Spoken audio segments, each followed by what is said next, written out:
Chris. CNN just learning the president's former campaign chairman, Paul Manafort, may testify before Senate investigators in public after all. Manafort, who of course was also at that meeting with the Russian lawyer, had agreed to testify in private. Now, Senator Chuck Grassley also telling our Manu Raju that Attorney General Jeff Sessions will now also appear before the Senate Judiciary Committee. These are obviously significant developments. And out front now, Republican Congressman Trey Gowdy of South Carolina, member of the House Intelligence Committee, chairman of the House Oversight Committee. And Chairman, I appreciate your time. I want to ask you about these new developments at this hour. How important is it for your committees to hear from Sessions and Manafort? And is Donald Trump Jr. also on that must testify list? Well, I'll tell you, two of the three, Donald Trump Jr. and Paul Manafort, would be central witnesses to our committee's jurisdiction. We're looking at four things, Aaron. What did Russia do? With whom did they do it? The unmasking, the leaks, and then the U.S. government's response. I don't know that Attorney General Sessions would be a relevant witness on those four jurisdictions, but we're always happy to hear from him. So Manafort and Donald Trump Jr. must testify. I mean, I also want to ask you about, when we talk about those two gentlemen in that meeting, about our last guest. I don't know if you heard him at all or when you got to the camera, but Bill Browder obviously going to be testifying tomorrow. He says the Russian lawyer who met with Donald Trump Jr., Jared Kushner, and Paul Manafort was acting on behalf of the Russian government. He laid out exactly why he believes that. From what you know, from what you understand, Chairman, do you have any evidence that suggests otherwise? No, ma'am. And your previous guest sounded like an expert, which no one would describe me as one. But what I think is less important than what Donald Trump Jr. thought or knew. And the only way to discern that is to interview him. What did he know prior to the meeting? Why did he accept the meeting? And what was the content of the conversation in the meeting? For me to speculate on that would not be fair to your viewers or frankly, to the investigation. Are you confident that you're going to get all those answers from him? Obviously, this week it was going to be a public testimony from him along with Paul Manafort. That obviously hasn't happened. Deals have been cut. Are we going to get everything that you need from Donald Trump Jr.? Well, I'm always reluctant to use the word everything. For 16 years in a courtroom, I don't know that I ever got every salient fact. But we're going to have as much time with him as the committee feels like it needs to explore our jurisdiction. We certainly did with Jared Kushner, and I expect us to with Donald Trump Jr. Now, you did have a chance already to question Jared Kushner, who was also in that meeting, and that was just yesterday. I want to ask you, according to Bloomberg, your colleague, Congressman Adam Schiff, was critical of you in this regard. He said, quote, Mr. Gowdy took the role as a second attorney for Mr. Kushner. I don't know whether he's describing you as a defender or an apologist or what, but what's your response to Congressman Schiff? Not much of any. I was in there for 3 hours. Mr. Kushner has a very good lawyer named Abby Lowell. I was a very mediocre lawyer, although I did it for 16 years. He can do much better than me. What I was tired of, Aaron, was the Democrats asking non-relevant questions. So Jared Kushner answered all of their questions. He stayed an hour longer than he was supposed to. In fact, he stayed an hour longer than Dan Coats, who's the head of the intelligence community. The Democrats ran out of good questions, but they didn't run out of questions. So I think that's Adam's frustration, that Jared Kushner did not tell him what he wanted to hear from a political ambition standpoint. This investigation has been very good for the Adam Schiff for Senate campaign, but yesterday was not good for him. So today, the president also, of course, tweeted a comment he made at his rally last night. I wanted to play for you, Chairman, what he said. You've heard me say it before on the campaign trail, and I'll say it again tonight. In America, we don't worship government. We worship God.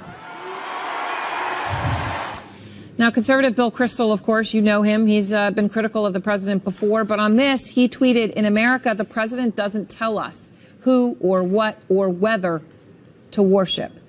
Who do you agree with, Bill Kristol or the president, who just came out and definitively said, in America, we worship God?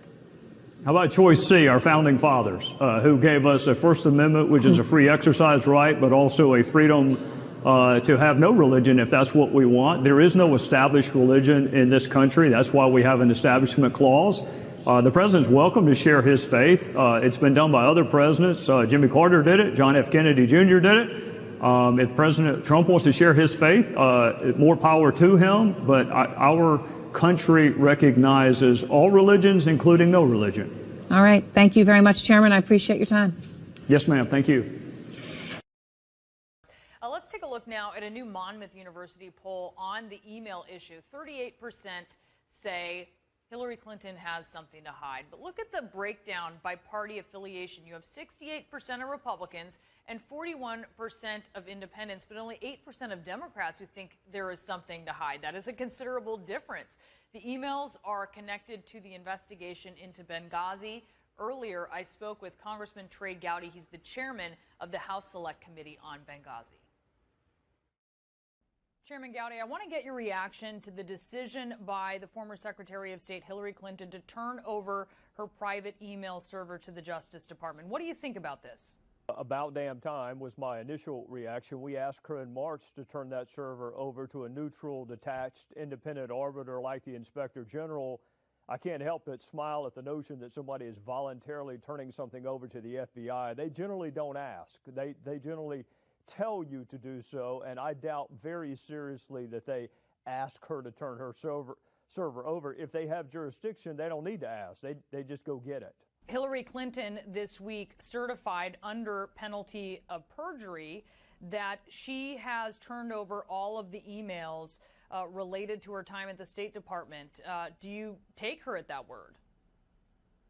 Well, I read that statement, and it's easier to read Egyptian hieroglyphics than it is to parse the words that her lawyer wrote in that statement. Whenever you see the phrase on information and belief, that should be a blinking red light for you to be suspicious of it. So explain, what do you mean? But when it says that on information and belief, she believes this to be true, or this is true. So explain Brianna, to me, with a legal perspective here, explain to me your concerns about that. I'll be happy to. Did she go through the emails? Of the 60,000 emails, did she go through each one of them and separate them personal versus public record? No. Her attorney did it. Her attorney, who has a fiduciary and ethical obligation to her, not to the taxpayer, not to the public, but to her. So how in the world can she aver that the public record is complete when she herself did not go through and look at each one of those emails? We found 15 that she did not turn over to the State Department. So we know for a fact that that statement is not correct. Remember the 15, the 9 in whole and the 6 in part that Cindy Blumenthal gave to us that the State Department never had? Where were those? How did her lawyer miss those 15? So no, I don't believe the statement. But the statement wasn't to me. It was to a federal judge, and I'll let him or her handle that. We've seen certainly some of the requests go from Benghazi.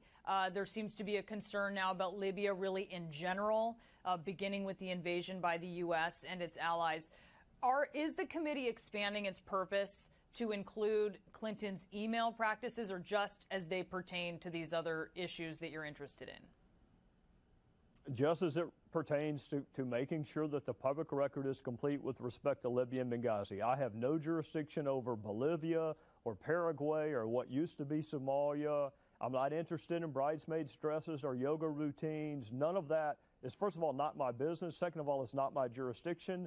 But I am entitled to every document that relates to Libya and Benghazi and what our policy was in Libya, and whether anti-Western sentiment contributed to the attack, or whether it was a spontaneous reaction to a video, as we were told at one point. I'm entitled to all of those records. And how in the world we can be assured that the public record is complete, given this email arrangement that she had with herself, as curious as it was, that's going to be the challenge. I asked you that because a lot of Democrats who support Hillary Clinton look at the committee and they say there's been mission creep on the goal of your committee. What do you say to that?